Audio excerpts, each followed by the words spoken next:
जय हिंद दोस्तों। कैसे हैं आप लोग? उम्मीद है अच्छे होंगे और अच्छे से तैयारी भी कर रहे होंगे।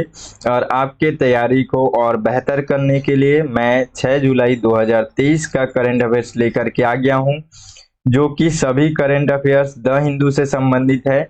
और देखिए, आज का जो ये वीडियो है ये बहुत ज़्यादा इम्पोर्टेंट होने वाला है, क्योंकि हम लोग एक चीज़ें इसमें और नया ऐड किए हैं कि आज से डेली हम लोग मैप प्रैक्टिस भी करेंगे। थोड़ा थोड़ा मैप प्रैक्टिस करेंगे, क्योंकि हम लोगों को लगातार हम लोग देख रहे हैं कि किसी ना किसी तरीके से इंटरनेशनल घटनाएं जो पड़ रहे हैं, लगातार विश्व के अलग अलग कंट्रीज को देख रहे हैं, वहां से कई बार प्रीलिम्स में प्रश्न बनते हैं। तो हम लोग को ध्यान रखना है, और हम लोग जब पढ़ते हैं कि इस मैटर को समझते हैं, तब भी हम लोग को बहुत ज़्यादा ज़रूरत पड़ता है कि हम लोग मैप को ध्यान में रखें। तो वो मैप यदि हमारे माइंड में अच्छे से बैठा रहेगा तो और काफ़ी इजी हो जाएगा समझना। तो इसलिए हम लोग छोटा छोटा सा शुरुआत करेंगे और हर दिन थोड़ा थोड़ा मैप में भी देखते रहेंगे। उसके अलावा यहाँ पे जो ये वीडियो है, इसके अंतर्गत ये जो न्यूज़ है, ये न्यूज़ बहुत ज़्यादा इम्पोर्टेंट है। देखिए, जो डीप सी माइनिंग जो है, यहाँ से 2 प्रीलिम्स के प्रश्न बनाए गए हैं, यहाँ से मेंस का प्रश्न बना हुआ है। देखिए, अगला यहाँ पे देखेंगे कि आप अल्लूरी सीतारमन राजू, इनके बारे में सारी चीजें पढ़ेंगे, करंट में क्यों है। उसके बाद से देखिए, मानव तस्करी, ये भी मेंस के लिए बहुत ज्यादा इम्पोर्टेंट है। प्रीलिम्स में यहाँ से प्रश्न पूछा जाता है। देखिए, एनीमिया मुक्त भारत, यहाँ से भी प्रीलिम्स में प्रश्न पूछा गया, मैं आपको अभी बताने वाला हूँ। इसमें हम लोग साथ में मैं ये भी ऐड किया हूँ कि यदि हम लोग ये सब टॉपिक्स पढ़ रहे हैं तो यहाँ से किस तरीके से प्रश्न पूछा गया है प्रीलिम्स में, पिछले किसी भी साल में पूछा गया हो, तो उस हिसाब से कैसे प्रश्न बन रहा है उसको भी हम लोग अब इसमें एनालिसिस करने वाले हैं।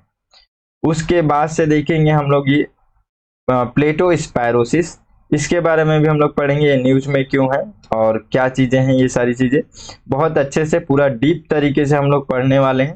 तो चलिए, सबसे पहले हम लोग मैप देखते हैं। मैप का छोटा सा शुरुआत करते हैं पहले आज के डेट में। उसके बाद से हम लोग डीप सी माइनिंग को डीप से पढ़ेंगे क्योंकि इसमें बहुत सारी चीजें हैं। जितने समुद्री कानून हैं उन सबको पढ़ना है। समुद्र से संबंधित जितने भी छोटे छोटे वर्ड्स हैं, वर्ड्स को समझना है। ये सारी चीजें हम लोग पढ़ेंगे। चलिए देखते हैं, शुरुआत करते हैं।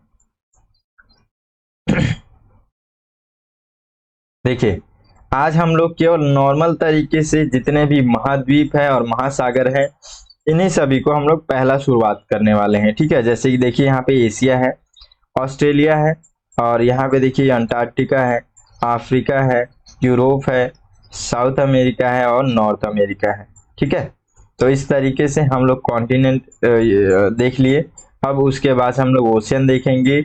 ओशियन के अंतर्गत देखिए, सबसे पहले ये मध्य में क्या है, अटलांटिक, अटलांटिक, ठीक है, अटलांटिक महासागर, अटलांटिक महासागर है।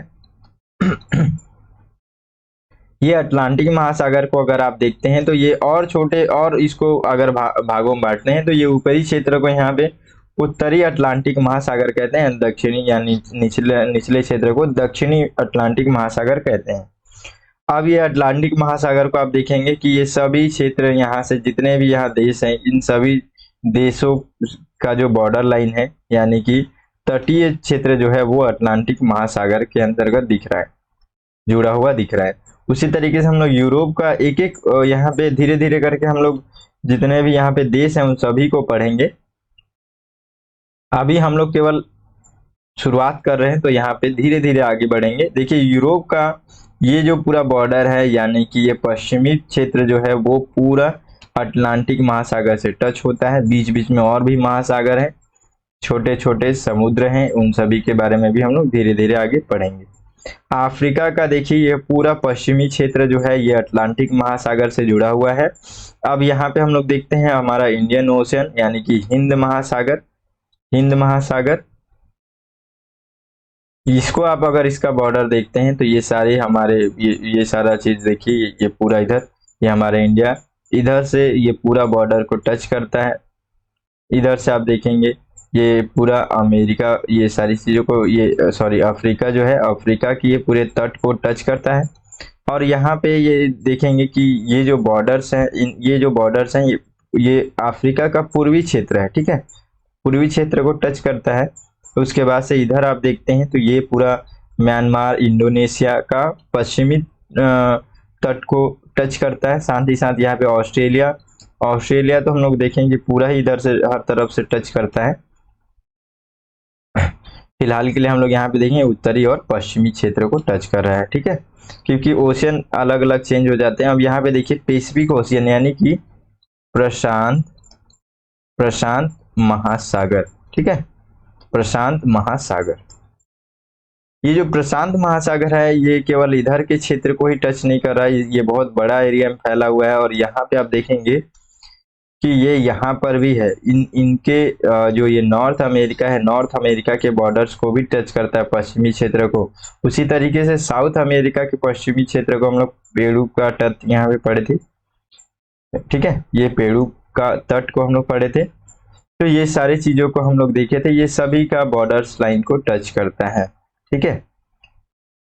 अब यहाँ पे देखेंगे उत्तरी क्षेत्र में तो आर्कटिक ओशियन देखेंगे, यहाँ पे आर्कटिक भी है, ठीक है, जैसे ये नीचे में अंटार्कटिका है तो यहाँ पे आर्कटिक है।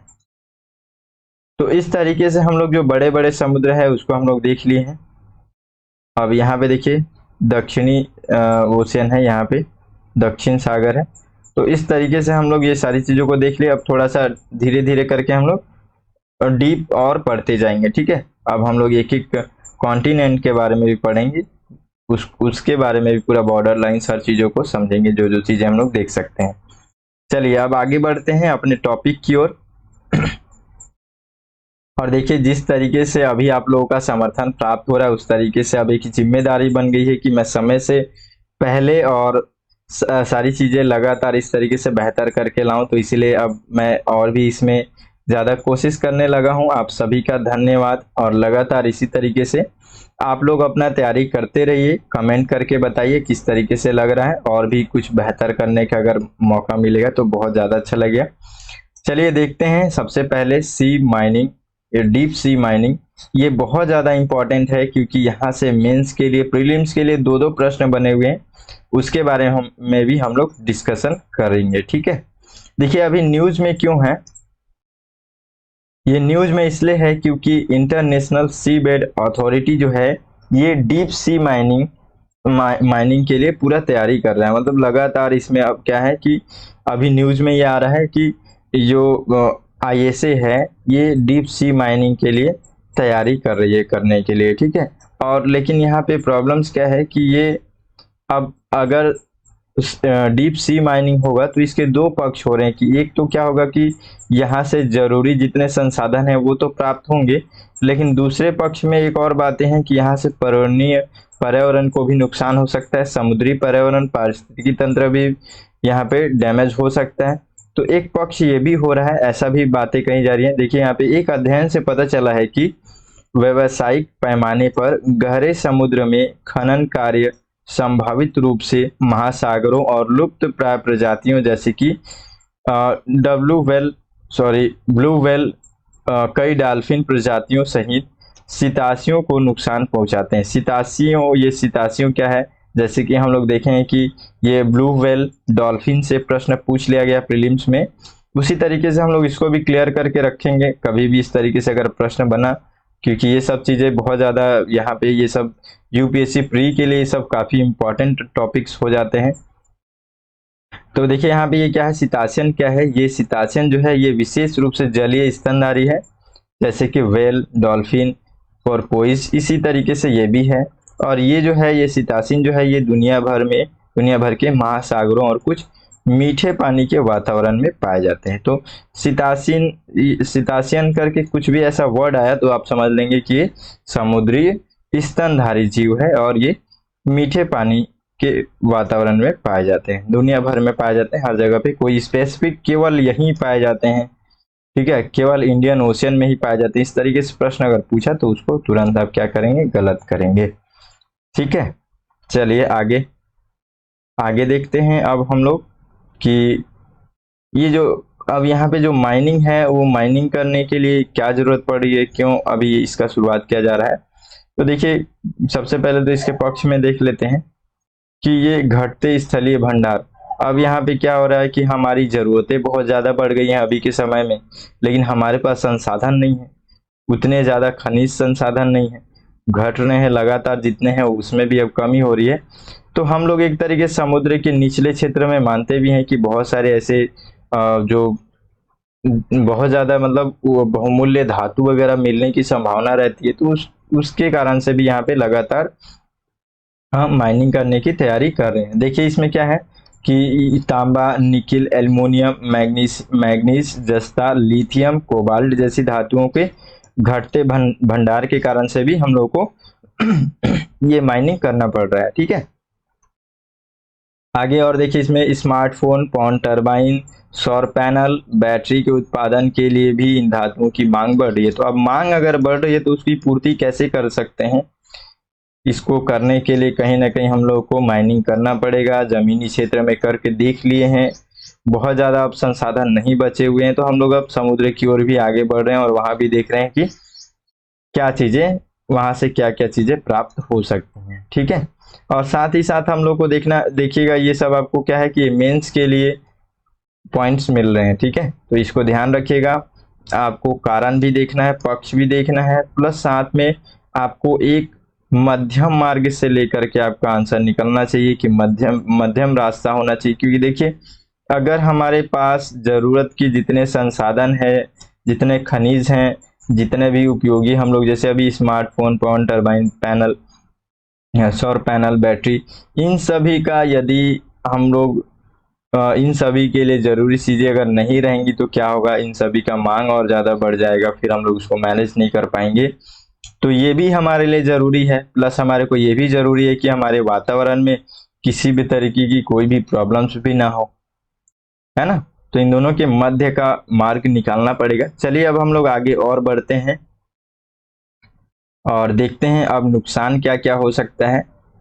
ध्वनि प्रदूषण इससे होगा, क्योंकि देखिए समुद्र के यहाँ पे आप देख रहे होंगे, समुद्र में अब यहाँ पे माइनिंग करना है तो बड़े बड़े मशीन्स वगैरह लगेंगे ही, वो चलेंगे लगातार, तो उससे साउंड तो आएगा, तो उससे ध्वनि प्रदूषण होगा, जिससे समुद्री स्तनधारियों में श्रवण, मास्किंग और व्यवहार परिवर्तन हो सकता है। यहाँ पे देखिए आगे, खनन वाहनों के द्वारा उत्पन्न तलछट के ढेर के निपटान से आसपास के क्षेत्र में समुद्र के तल पर मौजूद प्रजातियां यानी कि बेंटिक को नुकसान हो सकता है। अब देखिए जैसे यहाँ पे खनन करते हैं, तो खनन करेंगे तो केवल ऐसा तो नहीं है कि केवल यहाँ पे खनिज है तो ऐसे खनिज को उठा करके ले आएंगे, यहाँ से बहुत सारी चीजों को लेकर के आएंगे, फिर ऊपर में जा करके हम लोग उसको अच्छे से चेक करेंगे, देखेंगे, फिर वहां से जितने सारे जो और चीजें लेकर के आए हैं जो हमारे लिए उपयोगी नहीं है, उसको हम लोग क्या करेंगे, फिर से उसको वहीं छोड़ देंगे, कहीं ना कहीं उसको छोड़ना पड़ेगा, तो उससे भी क्या होगा, कहीं ना कहीं पॉल्यूशंस होंगे। तो वही सारी चीजें यहाँ पे बताई जा रही हैं। ठीक है, प्रसंस्करण जहाजों से निकलने वाला तलछट भी पानी के स्तर को में गंदगी बढ़ा सकता है। ये भी सही है कि अब जितने सारे यहाँ पे मशीन्स वगैरह लगे हुए, उन सभी चीज़ों में काम चलेगा तो लगातार वहाँ पे पॉल्यूशन तो होंगे ही। ठीक है, तो इस तरीके से बहुत सारे यहाँ पे आपको और भी लगातार यहाँ जितने भी नेगेटिव चीज़ें हैं यहाँ पे रखना है, पॉजिटिव चीज़ों का भी एक लिस्ट अलग से बनाना है, वहाँ पे रखना है, प्लस दोनों के कुछ ऐसा करना है कि मीडियम मार्ग निकले और हमारा काम भी चले और पर्यावरण को भी नुकसान ना हो। ठीक है चलिए अब हम लोग मेन संगठन को देखेंगे और प्लस प्रश्न किस तरीके से पूछे गए उनसे वो भी देखेंगे। सबसे पहला यहाँ पे देखेंगे, क्षेत्रीय सहयोग के लिए हिंद महासागर रिम एसोसिएशन, बहुत ज्यादा इंपॉर्टेंट है, यहाँ से प्रश्न पूछा गया है। प्रश्न हम लोग अभी डिस्कस करने वाले हैं। देखिए हिंद महासागर रिम देशों की एक क्षेत्रीय सहयोग पहल है, और देखिए ये क्या है रिम रिम देश का क्या मतलब हुआ, मैप में थोड़ा सा जा करके देखते हैं हम लोग, इसी मैप का यूज कर लेते हैं आज। अब ये हमारा हिंद महासागर है, तो इसके जितने भी ये बॉर्डर लाइंस पाएंगे, जितने भी ये बॉर्डर लाइन से जुड़े हुए हैं, इन सबको हम लोग इसमें रिम एसोसिएशन में हम लोग इसको लेंगे। ठीक है, तो इसीलिए यही वर्ड है यहाँ पे, इसी का मतलब है, समझेंगे उसको। ठीक है, चलिए आगे पढ़ते हैं हम लोग। कि इसका जो है देखिए यहाँ पे स्थापना जो है मार्च 1997 में मॉरिशस में किया गया था। ठीक है, और IORARC मतलब इसी को बोला जा रहा है, इसी को शॉर्ट फॉर्म है, क्षेत्रीय सहयोग के लिए हिंद महासागर रिम एसोसिएशन, एकमात्र अखिल हिंद महासागर समूह है। ये एक समूह है। ठीक है, और इसके लिए 23 सदस्य देश हैं इसके, और 9 संवाद भागीदार हैं। उद्देश्य क्या है? तो उद्देश्य है हिंद महासागर परिधि क्षेत्र में व्यापार। देखिए अच्छे समझिएगा ना, व्यापार, ये एक एक पॉइंट इंपॉर्टेंट है। जब हम लोगों को प्रीलिम्स में, जब हमारे सामने में, अगर एग्जाम के सामने में जब ये इस तरीके से एग्जाम हॉल में बैठे हुए हैं और यहाँ से एक प्रश्न आ गया, ठीक है, और एक इसी के अंतर्गत एक पॉइंट बना हुआ है ये कि हिंद महासागर रिम देशों की क्षेत्रीय सहयोग पहल है। वहां पे दिमाग काम करना बंद कर देता है, हम लोग को समझ में नहीं आता है कि है कि नहीं है। तो ये फोकस यहाँ पे फोकस के कारण से होता है। तो ये एक एक पॉइंट यहाँ पे इंपॉर्टेंट है। ठीक है, एक एक पॉइंट इंपॉर्टेंट है, प्रश्न कहीं से भी बने तो हम लोग उसको सॉल्व कर सकें, ये इंपॉर्टेंट है, इसलिए मैं थोड़ा सा फोर्स कर रहा हूँ। देखिए इसके उद्देश्य में क्या क्या चीजें दिख रही हैं, मतलब आपको वेरिएंट दिख रहा है, ये खास करके ध्यान रखना, मतलब वेराइटीज दिख रहे हैं, किसी एक चीज पे ही फोकस नहीं है। देखिए हिंद महासागर परिधि क्षेत्र में व्यापार, सामाजिक, आर्थिक और सांस्कृतिक सहयोग के लिए एक मंच तैयार करना इसका उद्देश्य है। ठीक है, तो एक तरीके से क्या है, कमेटी की तरीके से है, और वहां पे जितने भी इसके साथ क्षेत्र जुड़े हुए हैं, देश जुड़े हुए हैं, उन सभी के साथ मिल करके वहां के सभी को एक साथ उनका व्यापार कैसा बढ़े, सामाजिक आर्थिक वृद्धि कैसा हो, सांस्कृतिक सहयोग, सांस्कृतिक मतलब यहाँ पे किस तरीके से सांस्कृतिक रूप से आगे बढ़ा जाए, तो ये सारी चीजें यहाँ पे डिस्कशन किए जाते हैं। अब आता है इंटरनेशनल सी बेड अथॉरिटी, यानी कि ISA, और इसको हम लोग हिंदी में कहेंगे वैश्विक महासागर आयोग। ठीक है, देखिए ये एक क्या है, मोस्ट इंपॉर्टेंट है, याद रखिएगा, ये एक संयुक्त राष्ट्र निकाय है जो अंतरराष्ट्रीय जल में महासागरों के समुद्री निर्जीव संसाधनों की खोज और दोहन के को नियमित करने के लिए इसका स्थापना किया गया है। पहला क्या था, इससे पहले हम लोग ने देखा कि वो क्या करता है, एक तरीके से जितने भी रिम देश हैं, हिंद महासागर से संबंधित जितने भी देश हैं, उन सभी के मध्य एक सामंजस्य स्थापित करता है, आर्थिक सामाजिक किस तरीके से वृद्धि हो, सांस्कृतिक रूप से किस तरीके से आगे बढ़े, उन सभी के लिए विचार करता है। यहाँ पे क्या है, यहाँ पे ये है कि ये जो है समुद्र के अंतर्गत निर्जीव संसाधनों की खोज, दोहन, विनियमन को विनियमित करता है, उसका मैनेजमेंट करता है। यह ठेकेदारों से गहरे समुद्र के संसाधनों की खोज और दोहन के लिए उनके आवेदनों पर विचार करता है। ठीक है, आवेदनों पर केवल विचार करता है, सभी लोग मिल करके ही उस चीज के लिए अलाउ करते हैं, लेकिन आवेदन पे ये विचार करता है। किस मायने में करता है कि पर्यावरणीय किसी भी प्रकार का, मतलब कोई भी उसमें हानि हो रहा है कि नहीं हो रहा है, ये सारी चीजों को देखना। पर्यावरणीय प्रभाव आकलन करता है और खनन गतिविधियों की निगरानी भी करता है। तो खनन अगर हो रहा है, माइनिंग हो रहा है, तो उसकी निगरानी भी करता है कि सही तरीके से हो रहा है कि नहीं हो रहा है। ठीक है, देखिए आगे और इसके बारे में देखते हैं कि भारत यहीं से भारत 1987 में अग्रणी निवेशक का दर्जा प्राप्त करने वाला देश था, और उसे अन्वेषण के लिए मध्य हिंद महासागर बेसिन में लगभग 1.5 लाख वर्ग मीटर का क्षेत्र दिया गया था।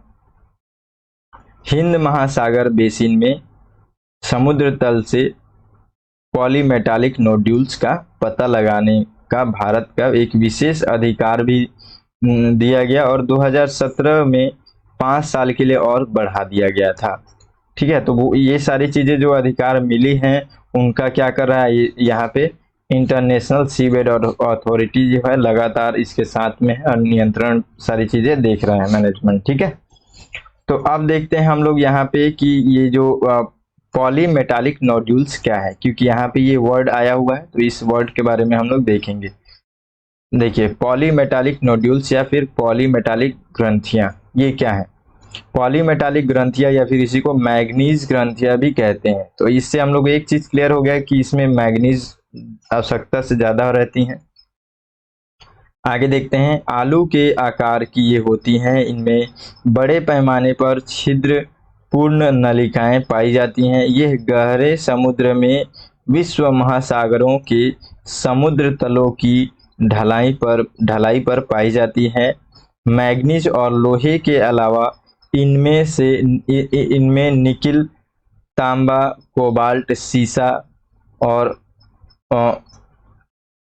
मोलिब्डेनम, कैडमियम, वैनेडियम और टाइटेनियम आदि धातुएं पाई जाती है। इन सभी में निकिल, कोबाल्ट और तांबे को सबसे अधिक आर्थिक एवं सामरिक महत्व की धातुएं माना जाता है। तो इस तरीके से हम लोग इसके बारे में क्या चीज समझ गए कि ये एक तरीके का मैग्नीज से संबंधित मैग्नीज ग्रंथियां हैं। एक गोल आकार की, मतलब कहीं ना कहीं आलू के आकार की होती हैं और इसके अंतर्गत बहुत सारे इंपॉर्टेंट यहाँ पे खनिज भी प्राप्त होते हैं, बहुत सारी धातुएं भी यहाँ से प्राप्त होती हैं। अब हम लोग देखते हैं कि प्रीलिम्स में किस तरीके से प्रश्न पूछा गया था। देखिए, एक तो यहाँ से एक प्रश्न पूछ लिया गया था कि Indian Ocean Rim Association for the regional cooperation के संदर्भ में निम्नलिखित कथनों पर विचार कीजिए। 2015 में यहाँ से प्रश्न पूछा गया था। देखिए, इसकी स्थापना हाल ही में समुद्री डकैती की घटनाओं और तेल रिसाव की दुर्घटनाओं के जवाब में की गई थी। दूसरा देखिए, यह केवल समुद्री सुरक्षा के लिए बनाया गया गठबंधन है। ऊपर दिए गए कथनों में से कौन सा कथन सही होगा? तो यहाँ पे ऑप्शन दिए गए थे केवल एक, केवल दो, केवल एक और दो, एक और दो, दोनों में से कोई नहीं। तो इस हिसाब से आप देखिए, अभी हम लोग पढ़े हैं तो यहाँ पे हम लोग देखते हैं। समय देखिए, वीडियो थोड़ा लंबा ना हो ये भी मैं सोच रहा हूँ, तो आप लोग भी तुरंत यहाँ पे देखिए विचार कीजिए। हम लोग कहीं पे भी ऐसा कुछ नहीं पढ़े हैं कि हाल ही में कोई ऐसा डकैती वगैरह टाइप का कुछ हुआ है। तो हम लोग ये जो है Indian ocean dream association for the regional cooperation, इस तरीके का जो है चीज़ें हैं जो हम लोग इसके लिए बनाए हैं, तो ऐसा कुछ भी नहीं है। हम लोग पढ़े कि नॉर्मली क्या है, ये जो एसोसिएशन है ये सामाजिक आर्थिक और सांस्कृतिक चीज़ों को बढ़ावा देने के लिए एक यहाँ पे कॉपरेशन बनाया गया है। नॉर्मल तरीके से हम लोग देखे थे, उसी तरीके यहाँ पे देखेंगे कि केवल समुद्री सुरक्षा के लिए बनाया गया गठबंधन है। ऐसा भी हम लोग कुछ भी नहीं पढ़े केवल टाइप से कि समुद्र की सुरक्षा करेगा। ये हम लोग देख रहे हैं कि यहाँ पे ये क्या कर रहा है, सामाजिक आर्थिक सांस्कृतिक कॉपरेशन है। तो ऐसा कुछ भी नहीं है कि फोर्सफुली चीजें सुरक्षा के लिए केवल बनाया गया है। तो इस तरीके से दोनों में से कोई नहीं है इसका आंसर। चलिए आगे देखते हैं। एक और प्रश्न है, यहीं से पूछा गया है, यहाँ से नहीं पूछा गया है, पूरे ऑलराउंडर पूछा गया है, यहाँ से प्रश्न बना करके दिया है। देखिए, वैश्विक महासागर आयोग अंतरराष्ट्रीय जल, वैश्विक महासागर आयोग मतलब ISA, ठीक है, इंटरनेशनल सी अथॉरिटी, हम लोग अभी देखे ना यहाँ पे ये इंटरनेशनल सी बेड अथॉरिटी, इसी के बारे में प्रश्न पूछा गया है। यहाँ से क्या प्रश्न पूछा गया है कि वैश्विक महासागर आयोग जो है अंतरराष्ट्रीय जल में समुद्री जल की खोज और खनन के लिए लाइसेंस देता है। दूसरा, भारत को अंतरराष्ट्रीय जल में समुद्री खनिज अन्वेषण के लिए लाइसेंस प्राप्त हुआ है। दुर्लभ पृथ्वी खनिज अंतरराष्ट्रीय जल में समुद्री तल पर मौजूद है। ठीक है, ऊपर दिए गए कथनों पर में से कौन सा सही हो सकता है ये बताना है हम लोग को। ऑप्शन कुछ इस तरीके से दिया गया था, 2021 का प्रश्न है। देखिए यहाँ पे क्या बातें हैं कि जो वैश्विक महासागर आयोग जो है ये क्या अंतरराष्ट्रीय जल समुद्री ये तल की खोज के लिए खनन के लिए कोई लाइसेंस वगैरह टाइप का देता है क्या? तो इस टाइप से लाइसेंस वगैरह नहीं देता है, इस तरीके कोई बात नहीं की गई है। ये निगरानी करता है, उनके आवेदनों पर विचार करता है। लाइसेंस केवल एक अथॉरिटी नहीं दे सकता, ठीक है। तो इस तरीके से हम लोग इसको, ये सही नहीं होगा। आगे देखते हैं दूसरा, इसमें क्या है कि भारत को अंतरराष्ट्रीय जल में समुद्री यहाँ पे खनिज अन्वेषण के लिए लाइसेंस प्राप्त हुआ था, तभी हम लोग देखें यहाँ पे पॉली मेटालिक नोड्यूल्स की खोज कर रहे हैं लगातार, और 2017 में 5 साल के लिए और एक्स्ट्रा बढ़ा दिया गया। तो इस तरीके से ये सही हो जाएगा। देखिए तीसरा यहाँ पे देखते हैं कि दुर्लभ पृथ्वी खनिज अंतरराष्ट्रीय जल में समुद्र तल पर मौजूद हैं, तो ये बिल्कुल हैं, तभी हम लोग इसके लिए खोजबीन लगातार कर रहे हैं। तो इस तरीके से हमारा ये बी जो है वो सही आंसर हो जाएगा। चलिए आगे देखते हैं। अब हम लोग देखेंगे यहाँ पे अनक्लोज के बारे में, बहुत ज़्यादा इम्पोर्टेंट है, ठीक है, क्योंकि ये पूरे समुद्र की कानून के रूप में जाना जाता है, ठीक है, और भारत इसका समर्थक भी है। ये यहाँ से मेंस के लिए प्रश्न बनते हैं, प्रीलिम्स के लिए प्रश्न, छोटे छोटे प्रश्न, बहुत ज़्यादा यहाँ पे ऐसी चीज़ें हैं जिनसे प्रश्न बनते रहता है। देखिए, सामुद्रिक कानून पर संयुक्त राष्ट्र अभिसमय अनक्लोज, ठीक है, इसके बारे में अब हम लोग पढ़ेंगे ये क्या है। देखिए, भारत अनक्लोज का एक समर्थक देश है। सामुद्रिक कानून पर संयुक्त राष्ट्र अभिसमय यानी कि अनक्लोज 1982 में बनाया गया था, और ये एक अंतरराष्ट्रीय समझौता है जो समुद्री और समुद्री गतिविधियों के लिए कानूनी ढांचा स्थापित करता है। तो ये क्या करता है? कानूनी ढांचा बनाता है, नियम कानून यही बनाता है समुद्र से संबंधित। इसे समुद्र के नियम के रूप में भी जाना जाता है। यह समुद्री क्षेत्रों को 5 मुख्य क्षेत्रों में विभाजित करता है। ये देखिए, सारी चीजों को मैं बहुत अच्छे से समझाने वाला हूं आपको। देखिए, ये आंतरिक जल और प्रादेशिक सागर, सन्निहित क्षेत्र, विशिष्ट आर्थिक क्षेत्र और हाई सीज, इन सभी के बारे में हम लोग एक एक करके पढ़ते हैं। क्योंकि देखिए, ये अनक्लोज जो है, इतना समझ में आइए कि समुद्र से संबंधित, समुद्र में किस तरीके से उपयोग करना समुद्र का, समुद्र को कहाँ तक किसका अधिकार होगा, ये सारी चीजों का नियम कानून जो है वो अनक्लोज बनाता है, ठीक है। देखिए आगे, सबसे पहले एक यहाँ पे 5 तरीके का जो भागों में अगर बांटा गया है, तो उसमें से सबसे पहला है आंतरिक जल। तो ये आंतरिक जल क्या है, पढ़ते हैं। आंतरिक जल वे जल होते हैं जो आधार रेखा के भूभाग पर स्थित होते हैं और जिससे प्रादेशिक समुद्र की चौड़ाई मापी जाती है। प्रत्येक तटीय देश की अपने भूमि क्षेत्र की तरह अपने आंतरिक जल पर पूर्ण संप्रभुता होती है। आंतरिक जल के उदाहरणों में खाड़ी, बंदरगाह, इनलेट, नदियां, यहाँ तक कि इन सभी से जुड़े झीलों को, मतलब देश से जुड़े सभी झीलों वगैरह, ये सब भी इसमें शामिल होते हैं। कुल मिलाकर के इसको बताने का मतलब यहाँ पे हम लोग समझते हैं। देखिए, हम लोगों का सबसे पहले हम लोग अपने ही एग्जाम्पल को लेकर के देखें तो हम लोग देखते हैं कि ये जो हमारा क्षेत्र है, दक्षिणी क्षेत्र हमारे इंडिया का, ठीक है, बहुत ज़्यादा मैं इस तरीके से नहीं बना पाऊंगा, केवल नॉर्मली हम लोग समझने के लिए देखते हैं। तो ये हम लोग का देखेंगे जो क्षेत्र है, हम लोग का दक्षिणी क्षेत्र है। ये दक्षिणी क्षेत्र में हमारे भारत का दक्षिणी क्षेत्र है, और यहाँ पे आप देखेंगे कि ये पूरा क्षेत्र, ये आंध्र प्रदेश, तमिलनाडु का जो क्षेत्र है, पूरा समुद्र जो दिखता है, ये केरल, तमिलनाडु, केरल का पूरा क्षेत्र। तो इस तरीके से हम लोग देखते हैं। इधर उड़ीसा का क्षेत्र पूरा, आगे जाएंगे तो पश्चिम बंगाल देखते हैं। तो ये पूरा जो क्षेत्र है, यहाँ से हम लोग को हिंद महासागर दिखता है। तो जो हम लोग जब जैसे यहाँ पे पहुँचते हैं ना, तो यहाँ से पहुँचने के बाद से जो लास्ट जहाँ से समुद्र टच होने लग जाता है, हम लोग पैर से टच होने लग जाता है, तो हम लोग एक क्या करते हैं, इसी क्षेत्र को यहाँ से एक लाइन लगा देते हैं, ठीक है। तो ये जो लाइन होता है ना, इसको हम लोग बोलते हैं बेस लाइन। बेस लाइन कहते हैं। बेस लाइन इसलिए है क्योंकि देखिए, समुद्र का अगर हम लोग यहाँ से नापे तो कहीं हो सकता है कि हमारे समुद्र का जो एक क्षेत्र क्या हो कि ऐसे चला गया हो, मतलब हमारा जो देश का एरिया है वो कहीं कहीं पे इस तरीके का हो, फिर ऐसे करके आया हो। तो इससे क्या होगा कि अब मान के चलिए कि यहाँ पे जो समुद्र है, समुद्र का अगर हम लोग बेस लाइन नहीं बनाएंगे तो हो सकता है हम लोग को फिर यहाँ से लेना पड़ेगा, यहाँ से हम लोग को नापना पड़ेगा।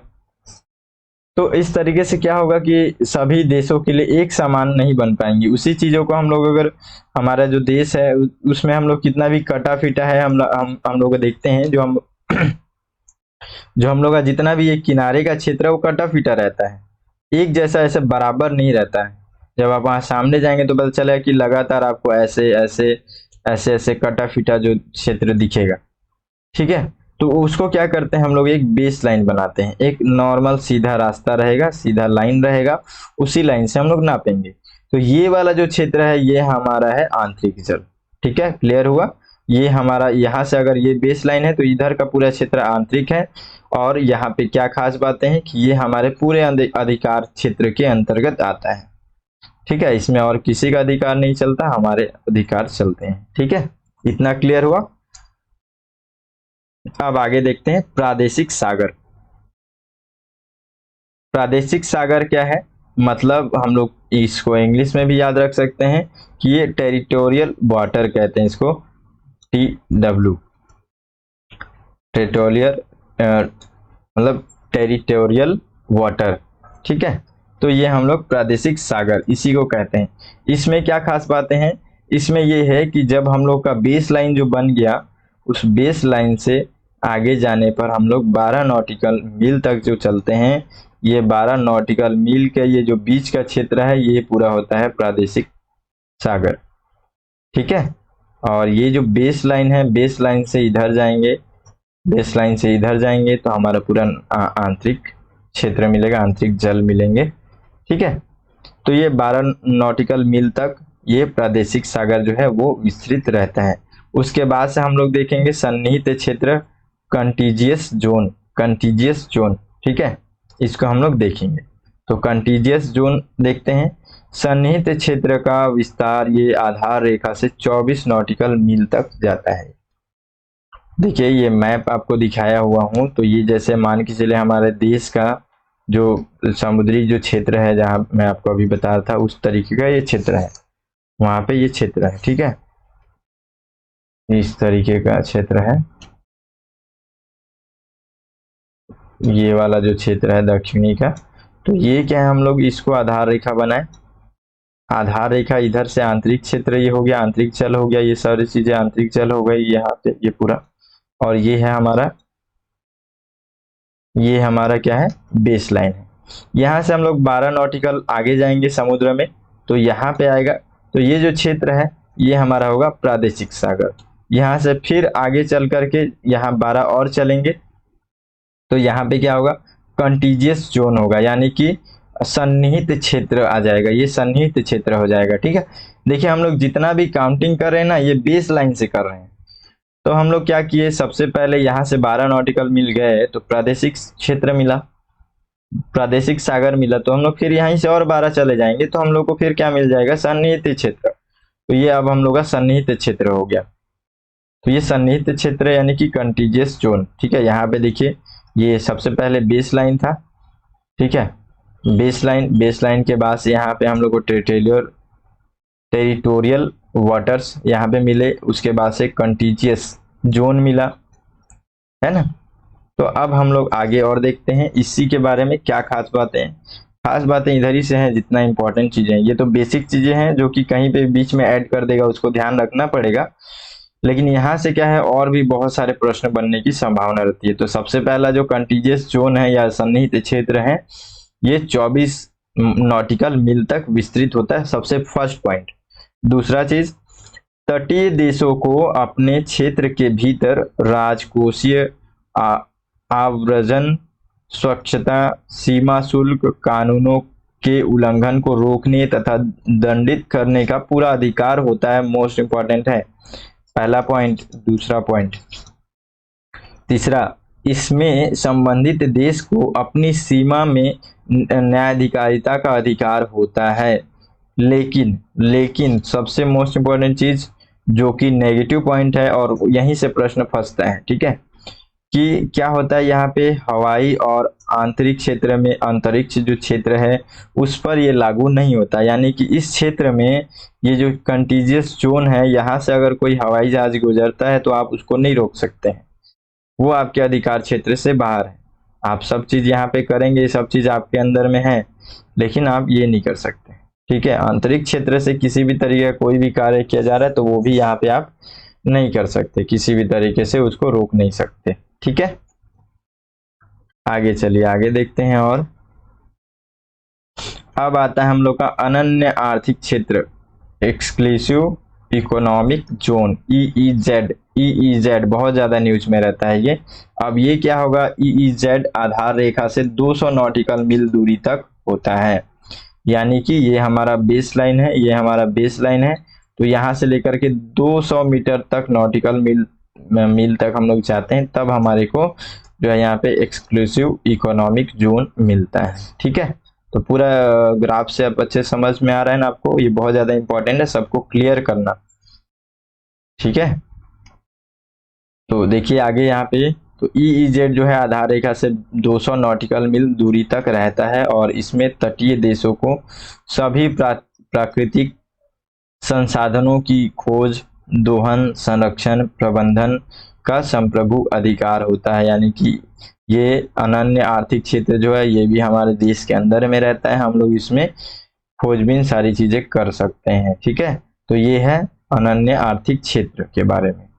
दो चीजें, नॉटिकल मील, 200 नॉटिकल मील तक के क्षेत्र को हम लोग क्या करेंगे, अनन्य आर्थिक क्षेत्र, और यहाँ पे जो देश है, जो तटीय देश है, उसका संप्रभु अधिकार होता है। ठीक है, क्लियर हो गया। आगे देखते हैं हाई सीज। हाई सीज क्या है, हाई सीज बस यहाँ पे अब ये हमारा आखिरी चीज है। हाई सीज जो है, तो हाई सीज, ठीक है, तो ये क्या होता है, ये ईईजेड से अलग समुद्र की सतह और जल स्तंभ को हाई सीज कहा जाता है। यहाँ तक तो हम लोग देख लिए, यहाँ तक हमारे रोल थे जितने भी देश हैं सबके। अब यहाँ से आगे जब जाएगा तो अब ये अलग हो जाता है। इसमें क्या क्या चीजें होती है देखिए, इसे सभी मानव जाति की साझा विरासत के रूप में माना जाता है। अब इसके आगे हम लोग जाएंगे तो मतलब यहाँ पे अब ये किसी के अंतर्गत नहीं है। ठीक है, किसी के अंतर्गत नहीं है। अब ये क्या करेंगे, अब यहाँ पे अगर किसी प्रकार का दुहन होगा, सर्चेस होंगी, तो जितने भी तटीय देश हैं अब सब मिल करके करेंगे, सभी के अधिकार क्षेत्र में रहेगा ये।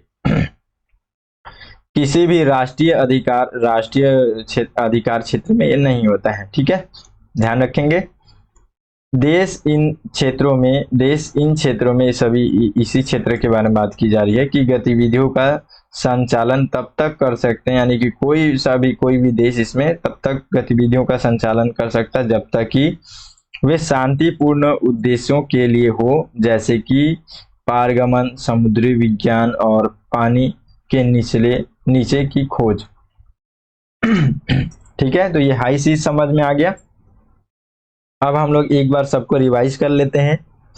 देखिए क्या होता है कि हम लोगों को किसी भी बॉर्डर के लिए, बॉर्डर तो सीधा नहीं रहता है, इसलिए उसको हम लोग एक बेस लाइन बनाते हैं। तो बेस लाइन हम लोग ये बेस लाइन बनाएंगे।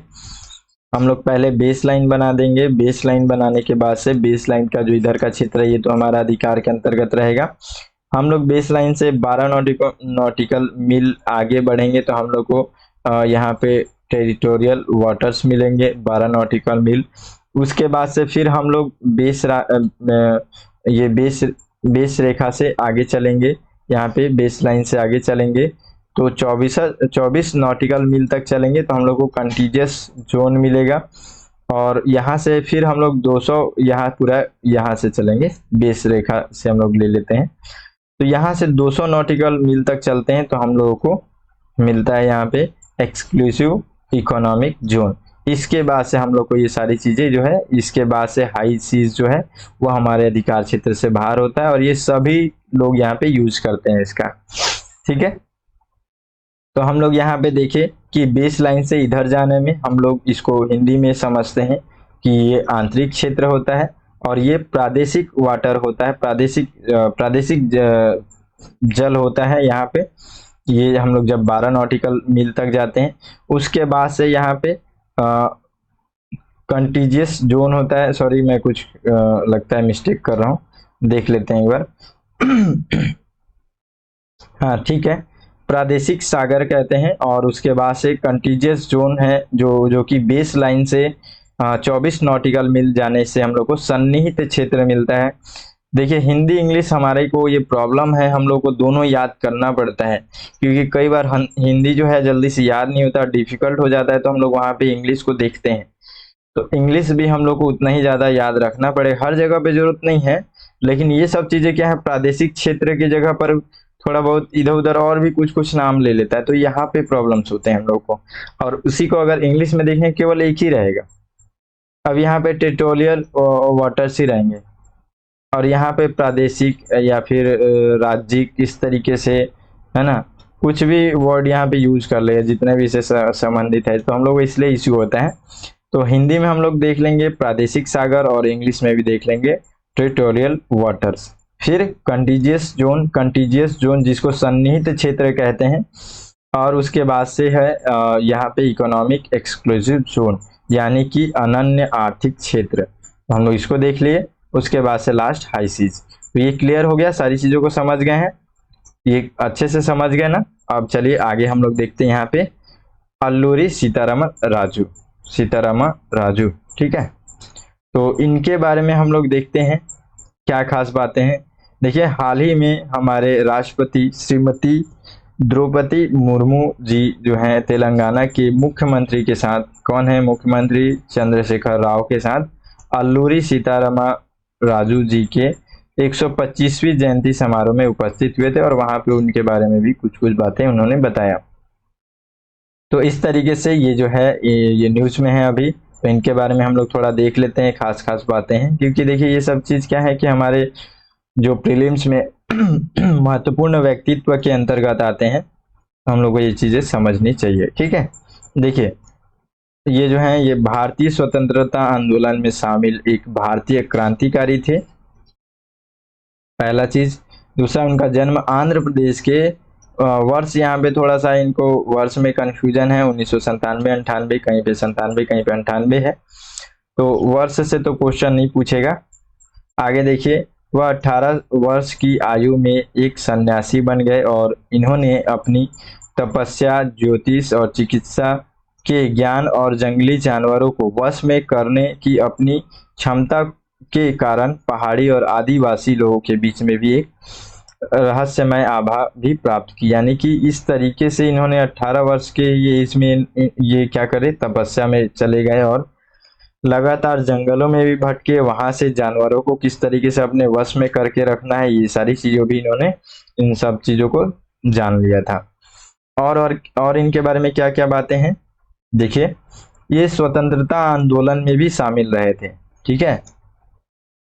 यहाँ पे ऐड नहीं है, लेकिन देखिए इन स्थानांतरित कृषि है, इसमें भी देखिए क्या होता है कि इनके जो गांव में अंग्रेजों का उस समय शासन था, 1922 के आसपास का जो समय है, उस समय की बातें चल रही है यहाँ पे। तो अंग्रेज लगातार इनके जो जंगल का जो एरिया है, उस क्षेत्र में गांव के लोगों को लगातार परेशान कर रहे थे, उनके कृषि, उनके खेती में भी लगातार प्रॉब्लम्स यहाँ पे कर रहे थे। तो उससे रिलेटेड भी इन्होंने विद्रोह किया, जिसको हम लोग रंपा विद्रोह कहते हैं। तो रंपा विद्रोह याद रखेंगे। चलिए हम लोग पढ़ लेते हैं फटाफट। बहुत कम उम्र में गंजम, विशाखापट्टनम, गोदावरी में पहाड़ी लोगों के असंतोष को अंग्रेजों के खिलाफ अत्यधिक प्रभावी गौरीला प्रतिरोध में भी बदल दिया। यानी कि इन्होंने गौरीला मतलब गौरीला युद्ध भी किया अंग्रेजों के खिलाफ। तो ये भी इनके लिए इनका एक खास बात है कि इन्होंने गौरीला युद्ध किया था। औपनिवेशिक शासन ने आदिवासियों की पारंपरिक पोडू यानी कि स्थानांतरित कृषि की खेती को खतरे में डाल दिया था, क्योंकि सरकार ने वन भूमि को सुरक्षित करने की मांग की थी। तब यहाँ पे क्या होता है कि अंग्रेजों के प्रति बढ़ते असंतोष ने 1922 में रंपा विद्रोह या मन्यम विद्रोह, जिसमें अल्लूरी सीतारामा राजू ने नेतृत्व किया था, मतलब उन्होंने बहुत बेहतर तरीके से इसमें नेतृत्व किया था इस रंपा विद्रोह का, ठीक है। उसके बाद से देखिए इन्हें मन्यम विरुडू यानी कि जंगल का नायक भी इनका एक उपनाम है, ये माना जाता है। उसके बाद से वर्ष 1924 में अल्लूरी सीतारामा राजू को पुलिस हिरासत में ले लिया गया और एक पेड़ में बांध करके उनको सार्वजनिक रूप से गोली मार दी गई, और इस तरीके से सशस्त्र विद्रोह जो है वो प्रभावी ढंग से समाप्त कर दिया गया। तो हम लोग अब इनका थोड़ा सा समरी कर लेते हैं, क्योंकि बहुत ज़्यादा कहानी पढ़ने के बाद से दिमाग भी कंफ्यूज हो जाता है, समझ ही में नहीं आया, है ना। तो हम लोग थोड़ा सा इसको क्लियर कर लेते हैं। जैसे इनके बारे में सबसे पहले तो याद रखेंगे कि इधर से आते हैं जो जो बेसिक चीजें हैं, ठीक है। इनका अभी हाल ही में 125वीं जयंती के समारोह यहाँ पे का आयोजन किया गया, और हर साल ये आयोजन किया जाता है, ठीक है। ये इनका जन्म कहाँ से हुआ, तो ये आंध्र प्रदेश। इनमें खास बातें क्या थी कि 18 वर्ष की आयु में जो है ये एक अपना सन्यासी, ज्योतिषी, चिकित्सा, पूरा जंगली जो क्षेत्र है उन सभी का एक अध्ययन करना, उन सभी के वहाँ के जानवरों को अपने वश में करना, इन सभी चीज़ों को इनका एक व्यक्तित्व के रूप में रख लीजिए, याद रख लीजिए। उसके बाद से इन्होंने अंग्रेजों के खिलाफ यहाँ पे गौरीला युद्ध भी लड़ा इन्होंने, ठीक है। उसके बाद अगला पॉइंट याद रखेंगे कि इन्होंने रंपा विद्रोह 1922 का रंपा विद्रोह का नेतृत्व किया इन्होंने, और इसी कारण से यहाँ पे यहाँ के लोग क्या कहते हैं, जंगल का नायक भी इनको कहते थे, यानी कि मन्यम वीरुडु, ठीक है। इतनी बातें बस याद रखेंगे। चलिए आगे बढ़ते हैं। देखिए, मानव तस्करी बहुत ज़्यादा इंपॉर्टेंट है, ये मेंस के दृष्टि से और आपके प्रीलिम्स के दृष्टि से इसके संबंधित जितने योजनाएं वगैरह क्या क्या है, कानून क्या क्या बन रही है, वो सारी चीज़ें यहाँ पे इम्पॉर्टेंट है, ठीक है। तो हम लोग इसके बारे में पढ़ते हैं। देखिए, अभी हाल ही में क्या हुआ है कि यहाँ पे ये क्यों न्यूज़ में है, केंद्रीय गृह मंत्रालय ने मानव तस्करी समस्या से निपटने के लिए इसकी रोकथाम हेतु सभी राज्यों को तथा केंद्र शासित प्रदेशों को नई मानव तस्करी रोधी इकाइयों यानी कि anti human trafficking units ASTU की स्थापना में तेजी लाने के लिए पहले से ही स्थापित इकाइयों के नवीकरण का भी निर्देश दिया है। देखिए, यहाँ पे ये क्या है कि ये तो स्थापना तो इसका बहुत पहले ही हो गया था, लेकिन इसको अच्छे तरीके से, बेहतर तरीके से काम नहीं किया जा रहा है इसमें, तो इसलिए ह्यूमन ट्रैफिकिंग को रोकने में भी यहाँ पे समस्याएं आ रही हैं। तो यहाँ पे जो गृह मंत्रालय है उसके द्वारा यहाँ पे बताया जा रहा है कि लगातार उसमें वृद्धि को, ये जो इस तरीके की कार्य हो रहे हैं उनको रोकने के लिए हम लोगों को तुरंत इन सभी अथॉरिटीज को काम में लाना पड़ेगा, ASTU। तो इस कारण से यहाँ पे ये न्यूज में है, ठीक है। चलिए अब आगे देखते हैं इसके बारे में। प्रत्येक वर्ष 30 जुलाई को विश्व मानव तस्करी निरोधक दिवस मनाया जाता है, ठीक है। आगे देखिए, राष्ट्रीय अपराध रिकॉर्ड ब्यूरो के अनुसार 2018 में देश के मानव तस्करी में 4000 मामले दर्ज किए गए हैं। तो ये सब एक एक पॉइंट याद रखिएगा ना, बहुत ज्यादा इंपॉर्टेंट है। 30 जुलाई को विश्व मानव तस्करी विरोध निरोधक दिवस मनाया जाता है, ठीक है। और ये राष्ट्रीय अपराध रिकॉर्ड ब्यूरो के अनुसार 2018 में देश में केवल, ठीक है, मानव तस्करी में 4000 मामले दर्ज किए गए। मानव तस्करी की घटनाओं के अतिरिक्त भारत क्षेत्र के अन्य देशों जैसे कि नेपाल, म्यांमार, बांग्लादेश, तो ये जो क्षेत्र हैं इनमें सबसे ज्यादा यहाँ पे मानव तस्करी के लिए देखा गया है, और ये जो क्षेत्र है ये हमारे लिए मार्ग के तरीके से बन गए हैं। तो अभी जो है यहाँ पे जो केंद्रीय मंत्रालय के ये जो न्यूज में है, ये यहाँ पे मेन बात ये भी है कि यहाँ पे क्या किया जाएगा, अभी योजना बनाया जा रहा है कि जितने भी हमारे बॉर्डर्स एरिया हैं, ठीक है, इंडिया के जितने बॉर्डर्स एरिया हैं जो दूसरे देश को टच करते हैं, उन सभी पे एक बड़ा बॉर्डर लाइन बनाया जाए, मतलब पूरा उसको घेर दिया जाए, ताकि इस तरीके का जो ह्यूमन ट्रैफिकिंग है, मानव तस्करी है, ये चीजें ना हो सके, उस पर कंट्रोल लगाया जा सके। तो उस पर भी बातें चल रही हैं, आगे चल करके और भी देखते हैं क्या क्या इससे निकलता है। आगे हम लोग लगातार इसके बारे में देखते रहेंगे, ठीक है। अभी देखिए SCO ये भी न्यूज में है, तो इसके बारे में भी आप एंटीबायोटिक्स ये भी न्यूज में है, तो ये दोनों चीजों को मैं पढ़ा चुका हूँ। मैं बीच बीच में बार बार पढ़ाऊंगा, या वो न्यूज में आ रहा है तो पढ़ाऊंगा ही, उसको आपका क्लियर हो जाएगा और अच्छे से। लेकिन फिर भी अभी न्यूज में है, अगर आप नहीं पढ़े होंगे तो आप जा करके पिछला वीडियो देखेंगे, उससे आपको क्लियर हो जाएगा, ठीक है। चलिए आगे और पढ़ते हैं। इसमें हाल के वर्षों में मानव अंगों की तस्करी के मामले में काफी वृद्धि देखने को मिली है यहाँ पे। चलिए आगे देखते हैं। ये एडिटोरियल के अंतर्गत हम लोग सारी चीजें देख रहे हैं, ठीक है। तो इसमें जो जो इम्पोर्टेंट चीजें हैं उनको ध्यान में रखना है मानव तस्करी के लिए। बहुत ज़्यादा ये मतलब अभी न्यूज़ में है, तो इससे संबंधित आपको टॉपिक्स मेंस में जब बनते हैं तो आपको लिखने में सहायता होगी, इसलिए मैं यहाँ पर ये सारी चीज़ों को बता रहा हूँ। देखिए, अंतर्राष्ट्रीय श्रम संगठन के अनुसार वर्ष 2019 में लगभग 2 करोड़ से अधिक लोग किसी न किसी रूप से आधुनिक गुलामी का यहाँ पे शिकार हुए हैं, और इनमें से लगभग 68% लोग जो है वो यहाँ पे बंधुआ मजदूरी का शिकार हुए। लगभग 22% लोग जो है देह व्यापार और मानव अंगों की तस्करी आदि से जुड़े अपराधों का शिकार होना पड़ा इनको। लगभग 10% लोग राज्य प्रायोजित जबरन मजदूरी के शिकार होना पड़ा इनको। उसी तरीके से एक रिपोर्ट के अनुसार मानव तस्करी 92% मामलों में पीड़ित महिलाएं अथवा बच्चे होते हैं। मोस्ट इंपॉर्टेंट है, खास करके याद रखिएगा, ठीक है। 92% है इसमें महिलाएं और बच्चे यहाँ पे इस चीज से पीड़ित हैं, उनको सबसे ज्यादा यहाँ पे प्रभाव पड़ता है, ठीक है। आईएलओ के अनुसार अंतर्राष्ट्रीय स्तर पर मानव तस्करी के अवैध बाजार का वार्षिक मुनाफा लगभग 150 बिलियन डॉलर का है, ये अनुमान के हिसाब से बताया गया। और तो ये तो केवल इतना है जो जानकारी में है। सोचिए कि बहुत सारी चीजें अभी यहाँ पे इससे मानव तस्करी से रिलेटेड जानकारी ही नहीं है, बहुत सारी चीजें जानकारी में नहीं, वो भी तो हो रही होगी ना, तो अलग है। ये केवल जानकारी में है, इसी को हम लोग देख सकते हैं कि अभी क्या स्थिति है। चलिए आगे और देखते हैं।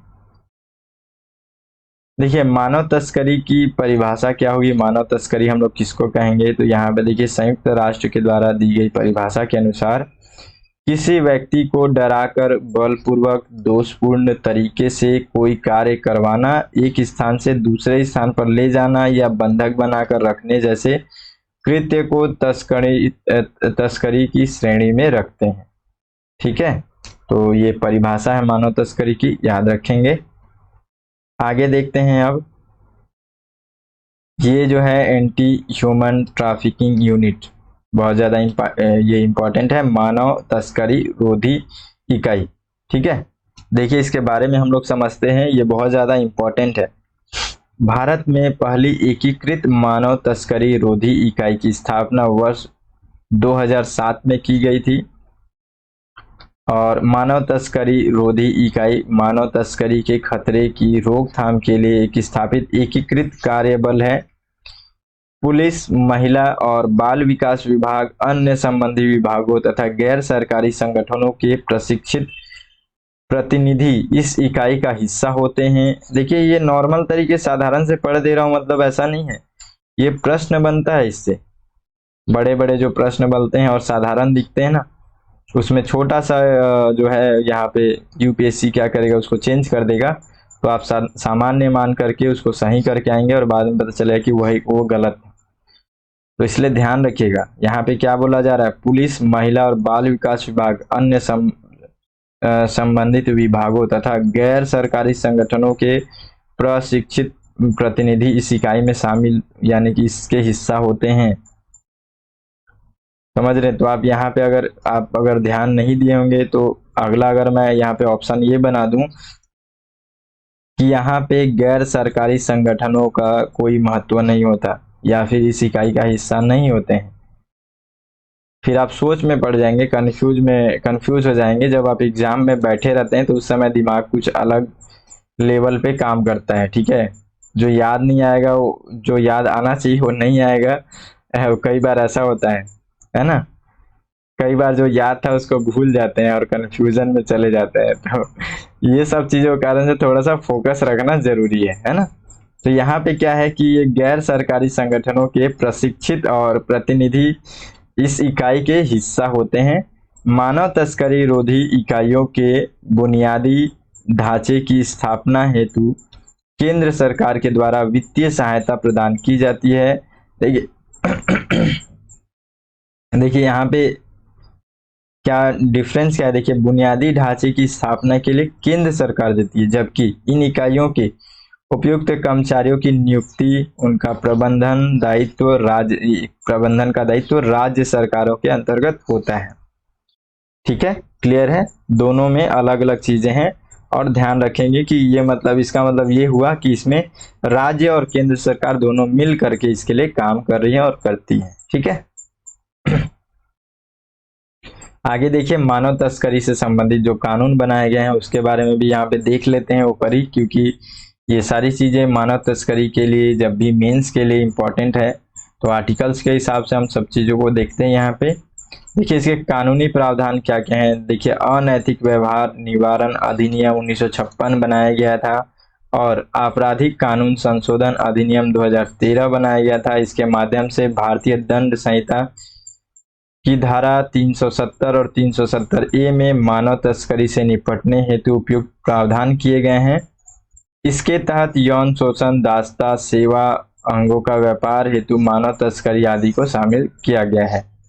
तो ये कानूनी कुछ चीजें हैं, ये सारी चीजें हम लोग देख लिए। अब इस मेंस के हिसाब से आप अपने हिसाब से उसमें टॉपिक बना सकते हैं। अगला हम लोग यहाँ पे देखते हैं एनीमिया मुक्त भारत। ठीक है, तो एनीमिया अभी हमारे लिए बहुत ज़्यादा खतरा बना हुआ है, लगातार न्यूज़ में है, तो इसलिए हम लोग को इसको समझना ज़रूरी है, साथ ही साथ मेंस के लिए, इंटरव्यू के लिए। क्योंकि देखिए ये सारी चीज़ें आप अगर ध्यान दिए होंगे तो एनीमिया, ये जो चीज़ें हैं आपको गाँव में ज़्यादातर देखने को मिलेंगी।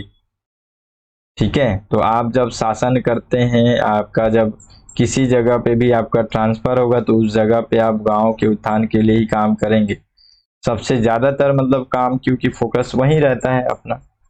तो उस हिसाब से अगर किसी गांव में एनीमिया फैला हुआ है तो आप वहां पे किस तरीके से उसको टैकल करेंगे, तो ये सारी चीजें हैं। और महिलाओं और बच्चों से ज्यादातर ये संबंधित है, ये भी एक बातें हैं। तो ये कहीं ना कहीं बहुत ज़्यादा इम्पॉर्टेंट हो जाते हैं, इंटरव्यू की दृष्टि से भी ये काफ़ी इम्पॉर्टेंट हो जाता है इस तरीके के प्रश्नों से। ठीक है, तो चलिए हम लोग इसको समझते हैं, देखते हैं क्या क्या बातें हैं इसमें, क्या क्या बातें कही गई है। यह भी एक एडिटोरियल था, तो इन सभी चीज़ों से जो जो खास बातें हैं उसको हम लोग यहाँ ध्यान रखेंगे। देखिए राष्ट्रीय परिवार स्वास्थ्य सर्वेक्षण, ये चौथा रिपोर्ट के अनुसार से है ये। इसमें ये बताया गया है कि 15 से 49 वर्ष के महिलाओं में एनीमिया का प्रसार जो है वो 53% है। ठीक है, और 15 से 19 वर्षों की किशोरियों में 54% तक है। ये चौथा ये रिपोर्ट है ना, ये चौथा रिपोर्ट है अभी। अब यहाँ पे ये 2014-15 की बातें बताई जा रही है, ये 19-20 की बातें बताई जा रही हैं। इसमें क्या है, राष्ट्रीय परिवार स्वास्थ्य सर्वेक्षण, ये 5 सर्वेक्षण है इसका। तो इसके अनुसार जो है 15 से 49 वर्ष की जो महिलाएं हैं उनके अंतर्गत 57% तक यहाँ पे एनीमिया का प्रसार देखा जा रहा है। ठीक है, वहीं पे आप देखेंगे कि 6 माह से लेकर के 4 वर्ष, इसको हम लोग 5 वर्ष भी कह सकते हैं, या 59 माह भी यहाँ पे लिखा गया है, तो आप 59 माह भी ले सकते हैं। ठीक है, तो यहाँ पे इनमें 67% की वृद्धि हुई है, मतलब 67% यहाँ पे हो गया है। तो इस तरीके से देखिए पहले और अभी के डाटा में अंतर है, यानी कि कहीं ना कहीं एनीमिया जो है और बढ़ने लगी है ना। तो यहाँ पे जो आप देखते हैं कि एनीमिया जो है वो गांव से संबंधित है। कैसे संबंधित है, क्योंकि जो एनीमिया है ये खुद एक गंदे पानी, दूषित भोजन, साफ सफाई, ये सारी चीज़ों से ही मेन, ये सभी चीज़ों से ही मेन ये फैलता है एनीमिया जो है। और खास करके सबसे ज़्यादा गंदे पानी, तो पानी की व्यवस्था आप देखेंगे कि गांव क्षेत्र में अभी तक सही तरीके से पानी की उपलब्धता नहीं, मतलब वहां तक अभी नहीं पहुंच पाए हैं। इस तरीके की जो चीज़ें हैं वो सारी चीज़ें देखेंगे। प्लस आप देखेंगे कि खान पान में यहाँ पे एनीमिया के कारण से आप देखेंगे कि सही तरीके से खान पीन नहीं हो पा रहा है, सही तरीके से इनको आयरन्स वगैरह नहीं मिल पा रहे हैं, तो उनके कारण से भी इनको ये सारे परेशानियां होती हैं। ठीक है, तो ये चीज़ें हम लोग देखेंगे आगे और ज़्यादा। देखिए एनीमिया क्या है यहाँ पे, एनीमिया जो है यहाँ रक्त की कमी से संबंधित है। ठीक है, रक्त की कमी से संबंधित है। सॉरी, यहाँ पे शायद हो सकता है कि मैं थोड़ा बहुत गलत बता दिया हूँ आपको। मतलब एनीमिया में रक्त की मेन कमी होती है। ठीक है, थोड़ा सा ध्यान में रखेंगे, माइंड में कुछ और शायद था इसलिए मैं नहीं बता पाया सही से। जो एनीमिया है इसको हम लोग पूरा पढ़ ही लेते हैं अच्छे से। जो एनीमिया है वो रक्त की कमी के कारण से होगा, गांव में ही होगा ये भी, क्योंकि गांव में क्या होता है, जो गांव की महिलाएं हैं उनमें आयरन की कहीं ना कहीं कमी होती है। तो आयरन की कमी के कारण से भी यहाँ पे कारण, मुख्य कारण है ये एनीमिया। आप लोग देखेंगे, आप लोग अगर अगर स्कूल में, गवर्नमेंट स्कूल में यदि आप लोग जान रहे हैं, पढ़े होंगे, तो आपको पता होगा कि जितने भी उस समय लड़कियां होती थी उन सभी को, मतलब लड़कियों को हमेशा एक आयरन की टेबलेट दी जाती थी। ठीक है, मुझे याद है, अगर आप लोग को भी याद होगा तो वो जो है एनीमिया मुक्त भारत की योजना के अंतर्गत है। ये मुझे अभी पता चल रहा है, मैं खुद भी अभी समझ रहा हूँ, उस समय नहीं पता था ये सब। ठीक है, तो कई लड़कियां जो है इसको खाती नहीं थी। ठीक है, वो लोग खाली ऐसे पकड़ रख लेते थे और फेंक देते थे, कई बार ऐसा होता था। तो जानकारी की कमी भी होती है यहाँ पे। तो जो एनीमिया है, एनीमिया रक्त की कमी है, खास करके देखिए अच्छे से ध्यान रखेंगे, थोड़ा बहुत मिस्टेक हो गया था तो याद रखेंगे इसको। एनीमिया जो है यहाँ पे बच्चों और खास करके महिलाओं में ये जो है रक्त की कमी के कारण से यहाँ पे ये होता है। और आगे देखते हैं, शारीरिक रक्त की जरूरतों को पूरा करने के लिए लाल रक्त कणिकाओं की संख्या और उसकी ऑक्सीजन वहन क्षमता अपर्याप्त होती है। यह क्षमता आयु, लिंग, ऊंचाइयों और धूम्रपान, गर्भावस्था की स्थितियों में परिवर्तित होती रहती है। लौह यानी कि आयरन की कमी इसका सबसे सामान्य लक्षण है। आयरन की कमी जो इसका सामान्य लक्षण है। इसके साथ ही folate, vitamin B 12, vitamin A की कमी भी इसमें होती है। तो ये एक एक पॉइंट याद रखिएगा। एनीमिया से संबंधित प्रश्न भी आया हुआ है, हम लोग उसको देखेंगे। अभी ये खास बात है, यहाँ पे क्या याद रखेंगे कि एनीमिया जो है वो रक्त की कमी से होता है। प्लस यहाँ पे जो है लाल रक्त कणिकाएं जो होती है ये ऑक्सीजन वहन करने में इनकी जो क्षमता है वो पर्याप्त हो जाती है, यानी कि पूर्ण रूप से हमारे को ऑक्सीजन भी नहीं मिल पाता है, क्योंकि लाल रक्त कणिकाएं, अभी रक्त की ही कमी है तो ऑक्सीजन कहाँ से मिलेगा उसमें। और प्लस यहाँ पे आयरन, लोहे की, लोहा यहाँ पे लोहा उस तरीके का लोहा नहीं है। ठीक है, आयरन की कमी होती है। प्लस इसके साथ क्या क्या चीजें हैं, फोलेट है, विटामिन बी 12 और ये विटामिन ए की कमी के कारण से ये सारी चीजें जिम्मेदार होती हैं।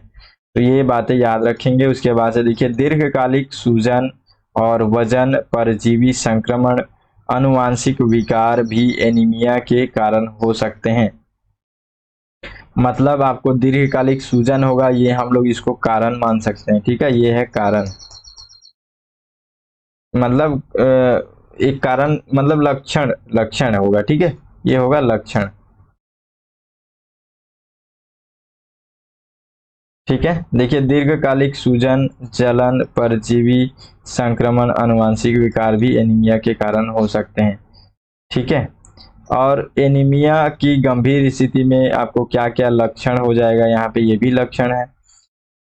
ठीक है, तो इसको भी ध्यान रखेंगे। इसमें क्या क्या होगा, थकान होगा, कमजोरी होगी, चक्कर आना, सुस्ती लगना, ये सारी चीजें हैं। ठीक है, उसके बाद से देखिए गर्भवती महिलाएं और बच्चों में ये विशेष रूप से प्रभावित होता है।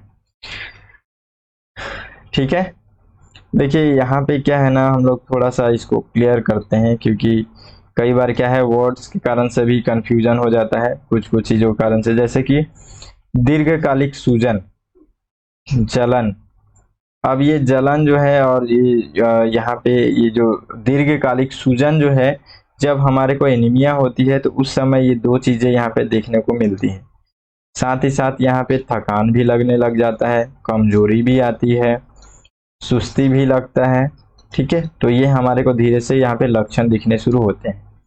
अब यहाँ पे आता है परजीवी संक्रमण और अनुवांशिक विकार। अनुवांशिक विकार और ये जो परजीवी संक्रमण है ये भी एनीमिया के कारण से हो सकते हैं। ठीक है, एनीमिया के कारण से हो सकता है ये सब चीज भी। परजीवी संक्रमण और या अनुवांशिक विकार तरीके का चीज। ठीक है, आगे और पढ़ते हैं इसके बारे में कि ये सब चीजें तो हैं। अब भारत इसमें किस तरीके से इसको टैकल करने के लिए क्या क्या योजनाएं बना रही है, किस तरीके से उस पर काम कर रही है।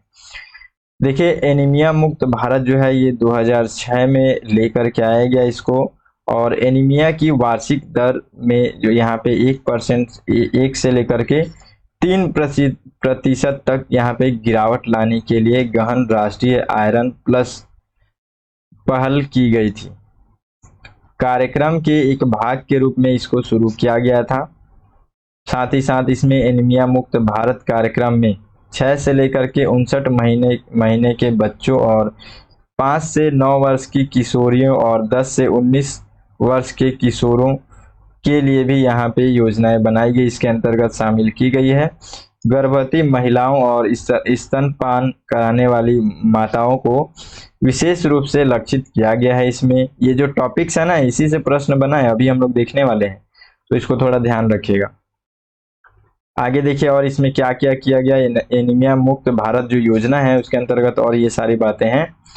इसमें रोग निरोधी प्रोफिलैक्टिक आयरन और फोलिक एसिड पूरकता बच्चों, किशोरों एवं प्रजनन आयु की महिलाओं, गर्भवती महिलाओं को एनीमिया के बावजूद प्रदान की जाती है। याद रखिएगा क्या क्या चीज यहाँ पे, प्रोफिलैटिक आयरन और फॉलिक एसिड, ये जो दो चीजें हैं, ये चाहे बच्चे को आयरन की कमी हो या ना हो, उस बच्चे को देना है। किशोर जितने हैं उनको देना है। प्रजनन के समय मतलब प्रजनन के एज में जो है, मतलब महिलाओं का जो प्रजनन जिस समय प्रेग्नेंट हो रहते हैं उस समय भी इनको ये चीजें देना है। और मतलब और यहाँ पे मतलब उनको भी देना है। ठीक है, यही बात है, गर्भवती महिलाओं को देना है चाहे उनको एनीमिया हो या ना हो। इस योजना के तहत ये बताया जा रहा है। ठीक है, आगे देखिए, शिशु और छोटे बच्चों का उपयुक्त आहार, जैसे 6 महीने तथा उससे अधिक उम्र के बच्चों हेतु अपर्याप्त आयु उपयुक्त पूरक खाद्य पदार्थ प्रदान करने पर ध्यान केंद्रित किया जाता है। ठीक है, छोटे बच्चों को खाने पीने का भी ध्यान रखा जाएगा। यहाँ पे बार बार थोड़ा सा वर्ड में इधर उधर हो रहा है ना, तो ये जो प्रॉब्लम्स है ना, ये आपको प्रीलिम्स के क्वेश्चंस में भी दिखेंगे। वर्ड ऐसा ही पूछता ही है, वो भी आप देखिएगा। अभी थोड़ा समय के बाद से हम लोग डिस्कशन करेंगे। आगे देखिए, यहाँ इससे क्या पता चला, 6 महीने तथा उससे अधिक उम्र के बच्चे लोगों को क्या है, उनकी खान पान में अच्छे से ध्यान रखने का भी यहाँ पे इसमें योजना है। खाद्य पदार्थों में आयरन युक्त, प्रोटीन युक्त, विटामिन सी युक्त खाद्य पदार्थों का सेवन को यहाँ पे बढ़ाने का भी बात की गई है। किसमें, इस जो हम लोग एनीमिया मुक्त भारत जो योजना देख रहे हैं इसके अंतर्गत। ठीक है, उसके बाद से देखिए, सभी स्वास्थ्य सुविधाओं में विलंबित कार्ड क्लैंपिंग। ये जो कार्ड क्लैंपिंग है ना, ये मोस्ट इंपॉर्टेंट है, क्योंकि ये वर्ड जो होते हैं ज्यादा इंपॉर्टेंट होते हैं। हालांकि इससे प्रश्न बन चुका है। ठीक है, इससे प्रश्न बन चुका है। ये कार्ड क्लैंपिंग क्या है, ये रक्त के प्रवाह को रोकने के लिए किया गया है। मतलब कार्ड क्लैंपिंग क्या होता है कि जब बच्चे पैदा होते हैं उस समय आप देखेंगे कि बच्चे की नाभि से इस तरीके से जो नाभि जो जुड़ा रहता है, बच्चे हैं मान लीजिए, ये बच्चा इस तरीके का बच्चा है। ठीक है, गोल सर, गोल पैर, देखिए वो नहीं है, समझना है बस। ठीक है, तो यहाँ पे ये जो लगा रहता है ना, ये आप देखे होंगे, ये जो नाभि से जो जुड़ा होता है उसी को हम लोग यहाँ पे वो ये जो तंतु है, हम लोग इसको ये बोल सकते हैं। तो ये क्या होता है, इसको जल्दी से काट दिया जाता है। तो इसको जल्दी से नहीं काटना है, क्योंकि यहाँ से क्या होता है कि बच्चे के अंदर ब्लड सर्कुलेशन, सारी चीजें जो एक्टिव रहती हैं वो यहाँ पे धीरे धीरे करके अंदर जाती हैं। तो इसको कुछ समय बाद काटना चाहिए। तो उसी के बारे में यहाँ पे बताया जा रहा है। कार्ड क्लैंपिंग रक्त के प्रवाह को रोकना, मतलब इसी के अंतर्गत है ये। और कम से कम 3 मिनट रज्जु या स्पंदन बंद होने तक इसको मतलब इसको रोकना है, ठीक है। काट क्लैंपिंग को थोड़ा देरी से काटना है और बढ़ावा देना है। इनको क्या करना है, थोड़ा सा देरी से काटने के लिए बढ़ावा देने की योजना यहाँ पे ये भी इसी में बताई गई। इसके बाद प्रसव के 1 घंटे के भीतर प्रारंभिक स्तनपान कराने पर भी जोर दिया गया है। मतलब कई ऐसे महिलाएं रहती है ना कि स्तनपान उस तरीके से नहीं करा पाते या नहीं हो पाता है, तो उन सभी चीजों पर भी यहाँ पे ध्यान दिया गया है, ठीक है। तो ये चीजें हम लोग एनीमिया मुक्त भारत के अंतर्गत देखे। अब हम लोग इसमें और भी योजनाएं वगैरह जो हैं उससे रिलेटेड, एक तो हम लोग केवल एनीमिया मुक्त भारत योजना में देखे, और भी कुछ कुछ योजनाएं हैं देखिए यहाँ पे, जैसे कि राष्ट्रीय कृमि मुक्ति दिवस, कृमि मुक्ति दिवस, ठीक है। तो क्या होता है यहाँ पे देखिए, ये इसको हम लोग बोलेंगे एनडीडी के तहत प्रत्येक वर्ष 1 से लेकर के 19 वर्ष के आयु के वर्ग के बच्चों हेतु द्विवार्षिक सामूहिक कृमि नियंत्रण कार्यक्रम भी आयोजित किया जाता है, ठीक है। मतलब कृमि कई बार क्या होता है, पेट में जो कीड़े वगैरह उस तरीके के हो जाते हैं, उनके कारण से भी यहाँ पे एनीमिया बढ़ने का खतरा यहाँ पे दिखता है। तो उसके लिए भी रोकथाम के लिए योजनाएं यहाँ पे कार्यक्रम बनाए जा रहे हैं।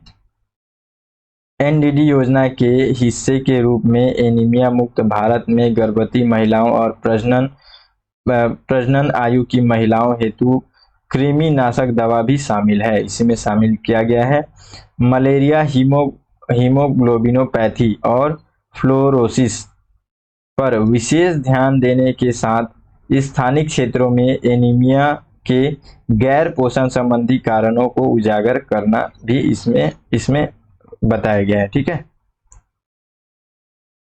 तो ये सारी चीजें इसमें देख लिए हम लोग। लास्ट टॉपिक है, अब इसके बाद से ये कंप्लीट हो जाएगा। समय बहुत ज़्यादा लग जा रहा है, मैं धीरे धीरे कोशिश करूंगा कि समय थोड़ा कम लगे। देखिए चीज़ें भी ऐसी हैं कि हम लोग थोड़ा सा उस पर डिस्कशन करना ही पड़ता है, इसलिए समय लग जाता है। चलिए आखिरी हम लोग इस टॉपिक को देखते हैं। ये है लेप्टोस्पायरोसिस। ये एक जानलेवा बीमारी है, तो इसके बारे में हम लोग समझना है। कई बार इसमें न्यूज़ में ये आते रहता है लगातार, तो इस तरीके के वर्ड्स जो रहते हैं वो इम्पोर्टेंट रहते हैं। यह एक प्रकार का संक्रमण है जो कि लेप्टोपाइरा नामक कॉक स्क्रू आकार की बैक्टीरिया से फैलता है। यानी कि ये क्या है, एक तरीके से हम लोग ये समझ लेते हैं कि ये लेप्टोस्पाइरा नामक एक बैक्टीरिया है, उसके द्वारा क्या होता है, लेप्टोस्पायरोसिस। आगे देखिए, इस रोग का वर्णन पहली बार 1886 में जर्मनी के वेल द्वारा ये किया गया था। 2015 में प्रकाशित एक लेख के अनुसार लेप्टोस्पायरोसिस के कारण हर साल विश्व में लगभग 60,000 मौतें यहाँ पे हो जाती हैं। तो ये भी हम लोग को ध्यान में रखना है, क्योंकि देखिए ये बार बार ये न्यूज़ में है। और यहाँ पे देखिए ये बैक्टीरिया जो है दूषित जल और मिट्टी के संपर्क के माध्यम से अथवा घरेलू या जंगली जानवरों के आश्रय प्रदान करने वाले जलाशयों के सीधे संपर्क में आने के कारण से प्रसारित हो सकते हैं। हल्का फुल्का सिर दर्द, इसमें क्या क्या होगा देखिए, हल्का फुल्का सिर दर्द होगा, मांसपेशियों में दर्द होगा, बुखार से लेकर के फेफड़ों तक रक्तस्राव जैसी गंभीर लक्षण हो सकते हैं। देखिए यहाँ पे आपको चित्र में भी दिखाया जा रहा है कि पहले यहाँ पे क्या होता है, ये इस तरीके से सर्कल में चलता रहता है। तो इसमें क्या क्या वाहक है, वाहक के रूप में कई बार इस तरीके से भी प्रश्न पूछ लेता है, ठीक है। तो वाहक में हम लोग देखेंगे कि जो जानवर हैं वो जानवर भी रहेंगे, जैसे यहाँ पे जानवरों में जितने भी जो भी गंदगी में रहते हैं, मतलब खराब पानी में रहते हैं, तो उन सभी चीज़ों से भी ये फैलता है। और ये जो बैक्टीरिया है, बैक्टीरिया का नाम याद रखेंगे, क्या बैक्टीरिया का नाम है, लेप्टोस्पिरा बैक्टीरिया, ठीक है। यानी कि लेप्टोस्पाइरा बैक्टीरिया के कारण से क्या होता है, लेप्टोस्पायरोसिस, ठीक है। और ये किस कारण से, गंदगी, जितने भी गंदे वाटर, मड, कीचड़, इन सभी चीज़ों से ये इन सभी चीज़ों में रहने वाले जो जीव होते हैं उनके कारण से ये फैलता है, ठीक है। तो इस तरीके से हम लोगों ने आज का जो करंट अफेयर्स था वो सारी चीज़ों को हम लोग ने देख लिया है। वीडियो अच्छा लगा होगा तो देखिए, लगातार समर्थन करते रहेंगे तो क्या है, उससे मोटिवेशन मिलता है कि हाँ परफेक्टली हर दिन इस वीडियो को लेकर के आना है। इसमें आप सभी लोग इंटरेस्ट रूप से आप लगातार आप लोग इसको देख रहे हैं, ठीक है। तो इसलिए एक फिर रिस्पॉन्सिबिलिटी बन जाती है, क्योंकि अगर आप लोग को पसंद ही नहीं आया तो फिर लेकर के आने का मतलब भी नहीं है। तो बिल्कुल समर्थन कीजिए और कमेंट करके बताइए कैसा लगा, और चैनल को सब्सक्राइब कर लीजिएगा, बेल आइकन दबा दीजिएगा। जैसे ही जितना जल्दी हो सकता है वीडियो अपलोड हो जाएगा तो आपको तुरंत मैसेज भी चला जाएगा। मिलते हैं फिर अगले वीडियो में, तब तक के लिए जय हिंद।